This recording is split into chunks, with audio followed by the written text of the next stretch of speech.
With the drama of my Trojan hog dazzling my guests, I now want to up the ante and hunt down an orgasmic finale for dessert. I came across a dish in this classic Roman novel called the Satyricon, and the dish was ejaculating cake. Now, the Romans designed their dishes to create a response from the diners, just in the same way that I do. I love the Roman sense of humour when it comes to cooking. If I can create this dish, my diners will remember this for the rest of their lives. The lusty god Priapus was an important figure for the Romans. He was a symbol of fertility and a protector of male genitalia. In the Roman novel The Satyricon, the guests are feeling tired at the end of Trimalchio's feast. A statue of Priapus, complete with a huge phallus and an apron full of fruits, is served to get the guests feeling randy. They're intrigued, as slaves then serve smaller cakes. When picked up, these cakes squirt out saffron juice at the slightest touch. I've learnt that trickery was commonplace in Roman cuisine, so these naughty cakes would have delighted diners. It's time for me and the boys to find out how they could work. What we're trying to do is make ejaculating cakes. Where better place to start for ejaculating cakes than in the car park? I've got my safety wear and a motley crew. We're mixing mint sweets with a fizzy drink, which creates a rapid release of carbon dioxide. You'll get these Mentos in a bottle of Diet Coke, and we haven't got very long from once you put them in till it starts frothing. Mischievous kids all over the world have discovered the rough surface of the sweets creates massive bubble growth in the drink, causing it to fountain up. We're going to start with a couple, just in case. Okay, anyone close to these, goggles on, please. Whoa! Well, that's certainly an ejaculating cola bottle. Why don't we, if we had umbrellas, we could stand there in sheer confidence. Yeah, we don't need You'd have to run away like little girls. Oh, no, no! That was only two. Believe it or not, I think I'm onto something. Now I'm adopting the principles from the first explosion, but using dry ice and water instead to rapidly release carbon dioxide. Exploding bottles are all well and good, but we've now got to take it to the next step. And we have carefully constructed one of the most beautiful pieces of patisserie I have ever seen. The bottle with the dry ice, I'm going to very delicately insert it into the cake. Oh, look at that. Would you look at that? Hang on a second. Lid on. Right, we've got to get behind the car. Look at it. Quick.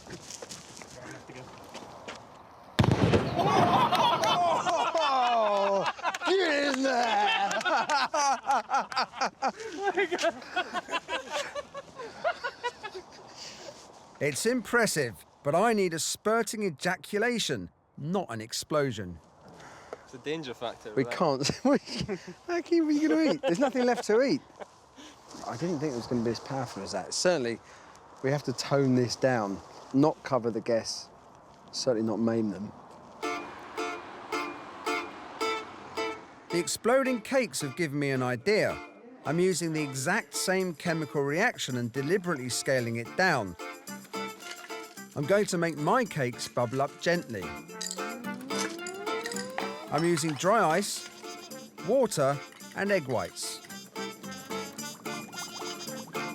Eureka! We have our first eruption. We're getting that lava effect. The bubbles are coming out nicely.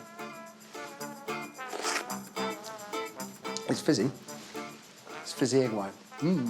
That's definitely a success. Yeah. So the next step is to see if that is strong enough to be able to make the custard erupt.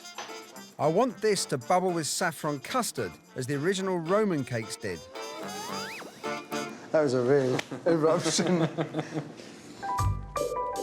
Continuing with my odyssey to create the ultimate Roman dessert, I'm searching for a cake that'll give me a spurting ejaculation. I'm trying to create the ultimate naughty Roman dessert, which will both tickle and titillate my diners. Cooking is all about creating emotion and giving.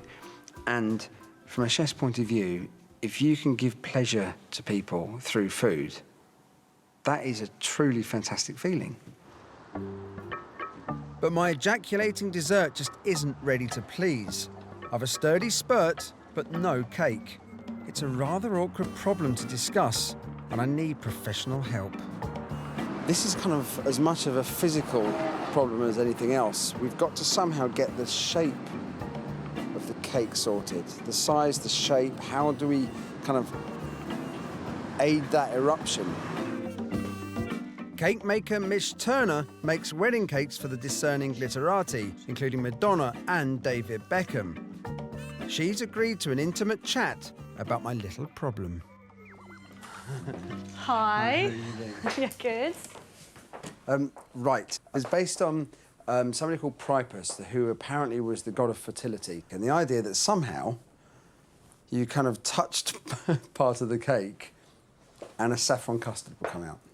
Mish needs to understand how my ejaculation will work. Now you can now see it's kind of... it's steaming. It's like Mount Vesuvius. Are they not allowed to see what's kind of going on inside? Ideally. Right, I'm with you. And just to make the challenge even more complex, we want to try and get it so by the time they've finished eating the cake... They don't know how it's done. Yeah, there's nothing there. All right. Fortunately, Mish is a woman of the world and is adopting a no-nonsense practical approach. I need a cake solid enough to prevent leakage. What I've done is try to produce you some cakes that have got a slightly denser texture. OK, because I feel that if you're going to put anything inside, then if you've got a more solid wall structure, it's more likely to come out of the top. So this one is the lemon cake, so it's got quite an open texture. This cake has a light crumb structure. To melt the dry ice and produce the gas, I'm adding my saffron custard followed by a sweet syrup. It's coming up. I can't see... Oh, there's a couple of the holes there where it's coming out the side. I think we've got a bit of seepage. I don't think your god or whatever would be too happy about the seepage. No. I'm going to go for a denser texture cake. Yes. Here we go. With the carrot cake, it's the sunflower oil base as opposed to butter base. Nothing's come through. Nothing's come through, but similarly, nothing's come out over. The first two cakes aren't good enough. Now we're going for it with a heavyweight chocolate number. You can see already it's dense. Mish has an idea to force the custard upwards. Just sealed that with buttercream on the outside. Literally, like building a brick wall. Brick, plaster. So now she's going to wrap this with a white chocolate collar. Now that's interesting. I can see custard. Well, that's certainly bubbling away. I think the chocolate cake has certainly been the one that's most supportive of that effect, you know, where it's come up and stayed quite intact on its structure. Yeah, it's either got to be something more dense or something with a layer of fat to act as a barrier, hasn't it? I've taken inspiration from my cake consultation, and I'm using a dense white chocolate mousse. I've also constructed an ingenious little device to contain the eruption. So here's how we've solved the massive problem of the ejaculating cake. And the key to it is this. It's a chocolate chamber, so it's sealed on all sides apart from here. It also had to be edible. We didn't want the guest to eat the cake and end up with a kind of piece of plastic in the centre. I'm leaving nothing to chance. As extra protection against seepage, I'm using a paint gun to give an outer layer of chocolate to my dessert. It's to give a really nice textured finish. Also, it'll have a slight crunch to it. I've also added a surprise orgasmic sensation into the cake. So this is a biscuit base to create a sensation of things almost exploding in the mouth. So we've filled it with popping candy. Pop rocks, space dust, and then there'll be these sort of crackles going off in the back of your head. Finally, I'm using syrup and egg white to erupt with the dry ice. And then they get given a jug, placed on the table. The guest pours some of that into the cavity, hits the dry ice, causes the eruption, and there we are, my version of a fully fledged Roman ejaculating cake. To get the guests randy, the ejaculating cakes were served with a statue of Priapus. So I prepared a little something. Oh my great God! Look at that, huge. What the hell? It's a willy. that was what we were in. I think he might be Priapus. It is trying to give all males an inferiority complex. Speak for yourself, Lord Bart. Because frankly, if I had a cock that spanned nearly 2 hands, I'd be thrilled. I think it's a fake. But he'd probably break open. With my guests' imaginations fluffed up, it's time for dessert. These little cakes appear quite innocent, but inside, they're extremely naughty. This looks really delicious. Yes, I wonder what's going to happen. The amphora that comes with their little amphora. Oh, come on. Pour. Come on. Would you like to pour your juices into the hole? I'm not sure I like that turn of phrase. Oh my God, amazing! It's a volcano. Oh my God! Whoa, hang on. Whoa, It's the ejaculating Check this out. pudding. Oh my God. that's incredible. I've never had a sea urchin on my plate that did that. Oh, bubbles! Mine has got bubbles. Oh, lots. Look at that. Oh my word! My God. Hang on. That's just wonderful. Yeah, but what The is... bottom bit. It's an ejaculating pudding. Okay. It's the biggest ejaculating pudding you've ever had that hasn't spat in your eye. As a child, I adored the sudden crazy sensation of space dust. Oh my goodness! Hang on, what's that? It's like snap, crackle, pop. It's like that thing from when you were a kid. It's the popping candy. Whoa! Can you hear that?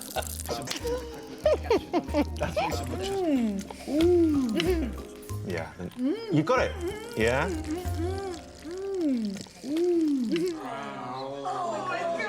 Look at that.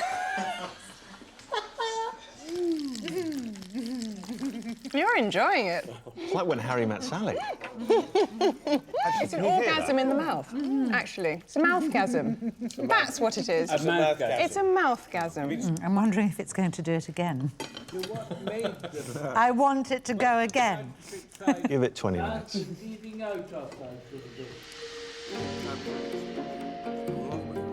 It's everything we'd have hoped and wished for, really, Yeah, isn't it? definitely. There were plenty of things there that were doing things to me there. Were they delicious then? They were delicious things. As you will have seen, I just, I really got off on that, I have to say. I got off on it. It was very, very sexy. The key to Heston's whole style of cooking is going back when one is a child. And the first time you eat something, you have that fabulous shock of surprise and delight. He's amazing. You know, the guy is incredible. So you know that if you just eat it, if you forget about the other stuff and you just eat it, you're going to have a great time. Heston!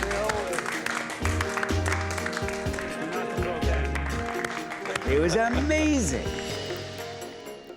I feel like I've succeeded in creating a truly Roman feast. I've shocked my guests, I've astonished them, but above all, I've created a truly exciting, theatrical meal of a lifetime.